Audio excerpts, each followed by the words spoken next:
நம்ம இன்னைக்கு இந்த வீடியோவில் எந்த விஷயத்தை பற்றி பேச போகிறோம் அப்படின்னு சொல்லி கேட்டோம் அப்படின்னா, பாரிஸ் ஒலிம்பிக் இருக்கு இல்லையா, பாரிஸ் ஒலிம்பிக்கில் பார்த்தோம் அப்படின்னா எக்ஸ்பெக்ட் பண்ணப்பட்ட வீரர் வீராங்கனையோட அன்எக்ஸ்பெக்டடாக பார்த்தோம் அப்படின்னா இந்த வெண்கல பதக்கங்கள் அப்படின்றத இந்திய வீரர்கள் வீராங்கனைகள் கூச்சிக்கிட்டு இருக்காங்க அப்படின்னு தான் சொல்லணும். ஒரு பக்கத்தில் பார்த்தோம் அப்படின்னா மனு பாக்கர் இருக்காங்க இல்லையா, அவங்க தனியாளாக 2 வெண்கல பதக்கம் அப்படின்றத துப்பாக்கி சுடுதல்ல வாங்கி கொடுத்துருக்காங்க அப்படின்னே சொல்லலாம். ஸோ அதே மாதிரி துப்பாக்கி சுடுதல் 50 மீட்டர் பிரிவில் பார்த்தோம் அப்படின்னா ஸ்வப்னில் குஷாலே அப்படின்னு சொல்லக்கூடிய மகாராஷ்டிராவை சேர்ந்த ஒரு வீரரும் பார்த்தோம் அப்படின்னா இந்தியாவுக்காக வெண்கல பதக்கம் அப்படின்றத வின் பண்ணி கொடுத்துருக்காரு. ஸோ இந்த ஸ்வப்னில் குஷாலேவை பார்த்தோம் அப்படின்னா எல்லாரும் MS தோனியோட கம்பேர் பண்ணி போடக்கூடிய ட்விட்ஸாக இருந்தாலும் சரி, இல்லை அவரோட கம்பேர் பண்ணி பேசக்கூடிய விஷயங்களா இருந்தாலும் சரி, படுவைரலாக போய்கிட்டு இருக்கு அப்படின்னே சொல்லலாம். ஸோ 2 பேர்த்துக்குமே இருக்கக்கூடிய காமனான ஒரு விஷயம் என்ன அப்படின்னு சொல்லி கேட்டோம் அப்படின்னா 2 பேருமே டிக்கெட் கலெக்டர்ஸாக இருந்திருக்காங்க அப்படின்னே சொல்லலாம். ஸோ ரயில்வேல வந்துட்டு வேலை அப்படின்றது கிடைச்சு அங்கே போயிட்டு அந்த டிக்கெட் செக் பண்ணக்கூடிய வேலை இருக்கு இல்லையா, அந்த வேலை அப்படின்றத பார்த்துட்டு இருந்தாலும் கூட தன்னுடைய தனிப்பட்ட ஆசை தான் வாழ்க்கையில் தனக்குன்னு இருந்த ஒரு ரொம்ப பெரிய கனவு இருக்கு இல்லையா, அந்த கனவுக்காக தொடர்ந்து உழைச்சதுனால பார்த்தோம் அப்படின்னா MS தோனி த லெஜண்ட் அப்படின்னே சொல்லலாம். அவர் இந்தியாக்காக என்னென்ன பண்ணாரு, அவருடைய பர்சனல் லைஃப்ல அவர் எவ்வளோ பெரிய அச்சீவ்மெண்ட் வந்துட்டு அச்சீவ் பண்ணாரு அப்படின்றது நம்ம எல்லாருக்குமே தெரியும். ஸோ ஒரு வழியாக வந்துட்டு பார்த்தோம் அப்படின்னா ஸ்வப்னில் குஷாலே இருக்கார் இல்லையா, அவரும் அவருடைய லைஃப்ல ஒரு லைஃப் டைம் அச்சீவ்மெண்ட் அப்படின்றத பண்ணிட்டாரு அப்படின்னு தான் சொல்லணும். ஏன்னா ஒலிம்பிக் மாதிரியான ஒரு போட்டிகளில் எக்கச்சக்கமான கண்ட்ரிஸ் வந்துட்டு கான்ட்ரிபியூட் பண்ணக்கூடிய ஒரு போட்டியில் பார்த்தோம் அப்படின்னா நம்ம நாட்டுக்காக நம்ம மெடல் வின் பண்ணுறது அப்படின்றது இருக்கு இல்லையா, அது வந்துட்டு ஒரு மறக்க முடியாத சம்பவமாக இருக்கும் அப்படின்னே சொல்லலாம். ஸோ ஒலிம்பிக்கில் வந்துட்டு மெடல் அப்படின்றது வின் பண்ணப்பட்டாலுமே பார்த்தோம் அப்படின்னா மனு பாக்கரை பற்றியும் ஸ்வப்னில் குஷாலே இருக்காங்க இல்லையா, ஸோ ஸ்வப்னில் குஷாலேவை பற்றியோ யாரும் பெரிய அளவில் பேசுகிறல அப்படின்றது தான் பார்த்தோம்னா ஒரு பக்கம் மன வருத்தமாக இருக்குது அப்படின்னே சொல்லலாம். நம்ம வந்துட்டு நிறைய அதை பற்றி பேசிட்டோம். கிரிக்கெட் இருக்கு இல்லையா, கிரிக்கெட் அப்படின்னு சொல்லிட்டு கிரிக்கெட்டில் வேர்ல்டு கப் வின் பண்ண வீரர்களை வந்து நம்ம எந்த அளவுக்கு செலிப்ரேட் பண்ணமோ அதே அளவுக்கு பார்த்தோம் அப்படின்னா ப்ரிஃபரன்ஸ், அதே அளவுக்கு என்கரேஜ்மெண்ட் அப்படின்றது மனு பாக்கருக்கும் ஸ்வப்னில் குஷாலே இருக்காங்க இல்லையா, இவங்களுக்கும் கொடுக்கப்படணும் அப்படின்றத என்னுடைய பர்சனல் ஒப்பீனியன். ஏன்னா அதை வந்துட்டு நம்ம கொடுக்காததுனால தான் பார்த்தோம் அப்படின்னா மற்ற விளையாட்டு போட்டிகள்லாம் இருக்குது அப்படின்றதே பெருசாக வெளியில் தெரியல. ஒலிம்பிக் மாதிரியான போட்டிகள் இருக்கு இல்லையா, மற்ற எல்லா நாடுமே பார்த்தோம் அப்படின்னா ஒலிம்பிக்ல தான் கான்சென்ட்ரேட் பண்றாங்க, இந்தியாவை தவிர அப்படின்னே சொல்லலாம். ஏன்னா ஒலிம்பிக்ல தான் பார்த்தோம் அப்படின்னா எல்லா கண்ட்ரீஸும் மோதுறாங்க, அந்த இடத்துல நம்ம வின் பண்றது அப்படின்னு தான் நமக்கு சரியான பேரா இருக்கும். பட் நம்ம கிரிக்கெட்னு சொல்லி கிரிக்கெட்டை மட்டும் கான்ட்ரிபியூட் பண்ணிட்டு ஒலிம்பிக் மாதிரியான போட்டிகள்ல தட்டு கூட வாங்க முடியாம கையை தட்டிக்கிட்டு இருக்கோம் அப்படின்னு தான் சொல்லணும். ஸோ இதையும் தாண்டி பார்த்தோம் அப்படின்னா ஒரு சில வீரர்கள் வீராங்கனைகள் இருக்காங்க இல்லையா, மனு பாக்கர் மாதிரியா இருந்தாலும் சரி, ஸ்வப்னில் குஷாலே மாதிரியா இருந்தாலும் சரி, ஸோ இந்த மாதிரி சாதிக்கும் போது அவங்க நம்ம என்கரேஜ் கூட பண்ணல, அவங்கள பத்தி கூட நம்ம பேசலை அப்படின்னா அவங்க பண்ண அச்சீவ்மெண்ட் இருக்கு இல்லையா, அதுக்கு ஒரு அர்த்தம் கூட இல்லாமல் போயிடும் அப்படின்னு தான் சொல்லணும். ஸோ அதனால தான் நம்ம இன்னைக்கு ஸ்வப்னில் குஷாலே இருக்கார் இல்லையா, அவர் கடந்து வந்த பாதையை பற்றி பேச போகிறோம் அப்படின்னே சொல்லலாம். எந்த ஒரு பெரிய அச்சீவ்மெண்ட்டாக இருந்தாலுமே அதை பண்ணதுக்கு அப்புறமா பல பேர் பேசுவாங்க, பட் அந்த அச்சீவ்மெண்ட்டை பண்ணுறதுக்கு பின்னாடி இருந்த வழிகள் இருக்கு இல்லையா, அது யாருக்குமே தெரியாது அப்படின்னு தான் சொல்லணும். ஸோ ஸ்வப்னில் குஷாலேவும் பார்த்தோம் அப்படின்னா மகாராஷ்டிரா இருக்கு இல்லையா, மகாராஷ்டிராவில் கோலக்பூர் அப்படின்ற இடத்துல தான் வந்துட்டு பிறக்கிறாரு. இப்போ அவருக்கு 28 வயசு ஆகுது அப்படின்னே சொல்லலாம். ஸோ சின்ன வயசுலேயே பார்த்தோம் அப்படின்னா ஏதாவது ஒரு ஸ்போர்ட்ஸில் வந்துட்டு அவருக்கு ஆர்வம் இருக்கணும் அப்படின்னு சொல்கிறதுனால அவங்க அப்பா என்ன பண்ணுறாரு அப்படின்னு பார்த்தோன்னா கொண்டு போய் ஸ்போர்ட்ஸ் அகாடமி ஒன்று வந்துட்டு ஜாயின் பண்ணி விடுறாரு. அங்கே 1 இயர் ப்ராக்டிஸ்க்கு அப்புறமா பார்த்தோம்னா ஏதாவது ஒரு ஸ்போர்ட்ஸை வந்துட்டு தேர்ந்தெடுக்கணும், அதில் வந்துட்டு தீவிரமாக பயிற்சி செய்யணும் அப்படின்ற கட்டாயம் வரும்போது ஸ்வப்னில் குஷாலே பார்த்தோம் அப்படின்னா அந்த துப்பாக்கி சுடுதல் இருக்கு இல்லையா, அதை வந்துட்டு செலக்ட் பண்ணுறாரு. அவருக்கு அதில் இன்ட்ரெஸ்ட்டும் இருக்குது அப்படின்னே சொல்லலாம். ஸோ அதுக்கு வந்துட்டு முறையான பயிற்சிகள் அப்படின்றதெல்லாம் எடுக்கிறாங்க. நாசிக்கில் இருக்கக்கூடிய ஒரு அகாடமியில் சேர்ந்து தான் பார்த்தோம் அப்படின்னா அந்த பயிற்சி வகுப்புகள் அப்படின்றதெல்லாம் அவருக்கு போக ஆரம்பிக்குது, ப்ராக்டிஸ்லாம் எடுக்கிறாரு. 2009 அவருக்கு 14 வயசு இருக்கும்போது பார்த்தோம் அப்படின்னா அவருடைய ஜேர்னி அப்படின்றத ஸ்டார்ட் பண்ணுறாரு துப்பாக்கி சுடுதல்ல அப்படின்னே சொல்லலாம். பட் மற்ற விளையாட்டோட கம்பேர் பண்ணும்போது பார்த்தோம் அப்படின்னா அந்த துப்பாக்கி சுடுதல் விளையாட்டு இருக்கு இல்லையா, அதுக்கு வந்துட்டு எக்ஸ்பென்ஸ் அப்படின்றது ரொம்ப அதிகமாக இருக்கும் அப்படின்னே சொல்லலாம்.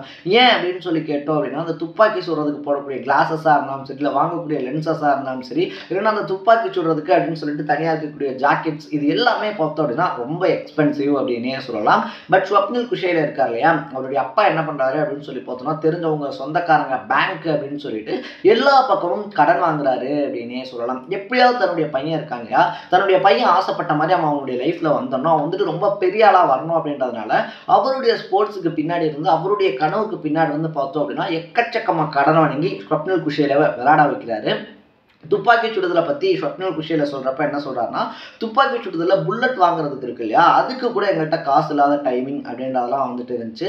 ஸோ நான் வந்துட்டு பார்த்தேன் அப்படின்னா ஒரு புல்லட் 120 ரூபா அப்படின்றதுனால வேஸ்ட்டாக வந்துட்டு புல்லட்டை வேஸ்ட் பண்ணவே மாட்டேன், தேவையில்லாமல் வந்துட்டு வேஸ்ட் பண்ணவே மாட்டேன். ஏன்னா ஒரு புல்லட் 120 ரூபா அப்படின்னும் போது நான் ப்ராக்டிஸ்க்கு போகும்போது எக்கச்சக்கமாக காசு செலவாகும். ஸோ புல்லட் வாங்குறதுக்கு காசு இல்லாமல் எங்கள் அப்பா பேங்க்கில் போய் லோன் போட்ட கதையெல்லாம் இருக்குது.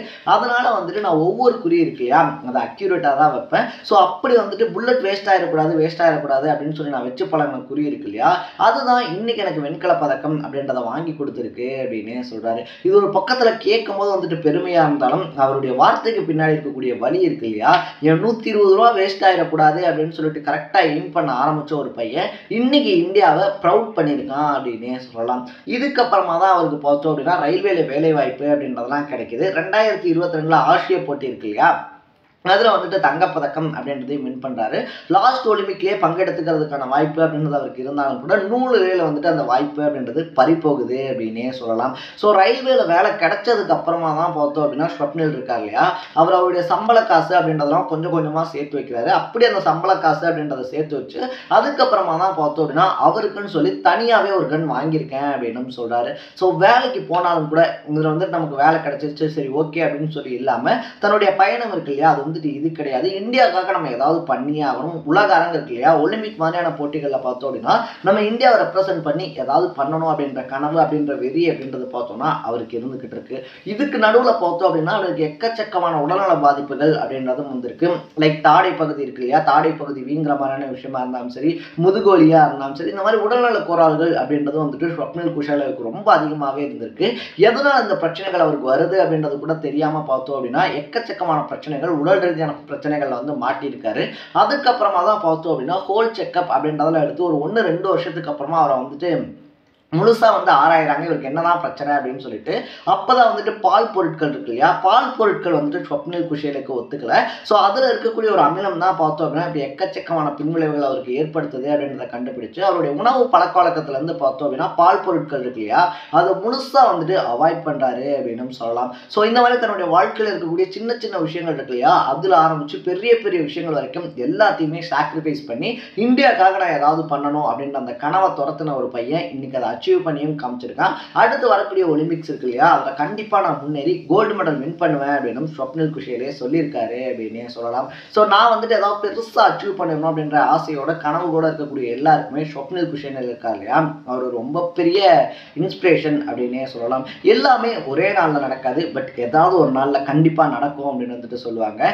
அதே மாதிரி நம்ம லைஃப்ல ஒரு விஷயத்துக்காக போராடுறோம் அப்படின்ற பட்சத்துல உண்மையா போராடணும் அப்படின்னா அது கண்டிப்பா கிடைக்கும் அப்படின்னு சொல்லுவாங்க இல்லையா, ஸ்வப்னில் குஷேலோடைய லைஃப்ல வந்து அதுதான் எனக்கு புரிஞ்சு அப்படின்னே சொல்லலாம். ஸோ இந்த மாதிரி ஒரு சின்ன சின்ன அச்சீவ்மெண்ட்ஸ் அப்படின்றது இருக்கு இல்லையா, ஒலிம்பிக்ல மெடல் வின் பண்றதுலாம் சின்ன அச்சீவ்மெண்ட் கிடையாது, ரொம்ப பெரிய அச்சீவ்மெண்ட். பட் அவ்வளோ பெரிய அச்சீவ்மெண்ட்டுக்கு கூட ஒரு சின்ன கங்க்ராச்சுலேஷன்ஸா இருந்தாலும் சரி, ஒரு சின்ன பாராட்டா இருந்தாலும் சரி, அது கூட தராம அவங்கள பத்தி கூட பேசாம இருக்கிறது அப்படின்றது பார்த்தோம்னா அவங்க புறக்கணிக்கப்படுறதுக்கு சமம் அப்படின்னே சொல்லலாம். ஏன்னா இந்த மாதிரி நிறைய பேரை பத்தி பேசாம நம்ம நிறைய விளையாட்டு வீரர்களை இழந்துட்டோம். வெறும் 11 பேர் விளையாடக்கூடிய கிரிக்கெட் இருக்கு இல்லையா, அதுக்கு அதை பத்தி பேசி பேசி பேசி கோடிக்கணக்கான இளைஞர்களை கிரிக்கெட்குள்ள போகணும் அப்படின்ற எண்ணத்துக்கு கொண்டு வந்த நம்ம இதை தாண்டி எக்கச்சக்கமான விளையாட்டுகள் இருக்கு அப்படின்றத பேச ஆரம்பிச்சாதான் எல்லாருக்கும் எல்லாமான வாய்ப்புகள் அப்படின்றதும் கிடைக்கும். ஸோ நான் சொன்ன விஷயத்தை பத்தியும் ஸ்வப்னில் குஷேலை பத்தியும் நீங்க என்ன நினைக்கிறீங்க அப்படின்றத கமெண்ட்ல போட்டு இதே மாதிரி அப்பப்போ அப்டேட்டா போயிட்டு இருக்கக்கூடிய விஷயங்கள் இருக்கு இல்லையா, அது கரண்ட் அஃபேர்ஸா இருந்தாலும் சரி, பாலிடிக்ஸா இருந்தாலும் சரி, ஸ்போர்ட்ஸா இருந்தாலும் சரி, இதே மாதிரி அப்பப்போ அப்டேட்டா போயிட்டு இருக்கக்கூடிய விஷயங்களை நீங்க தொடர்ந்து தெரிஞ்சுக்கணும் அப்படின்னு ஆசைப்பட்டீங்கன்னா மறக்காம சேனலை சப்ஸ்கிரைப் பண்ணிக்கோங்க. நாளைக்கு இதே மாதிரி இன்னொரு இன்ட்ரெஸ்டிங்கான வீடியோட சந்திக்கலாம். டாடா, பை பை.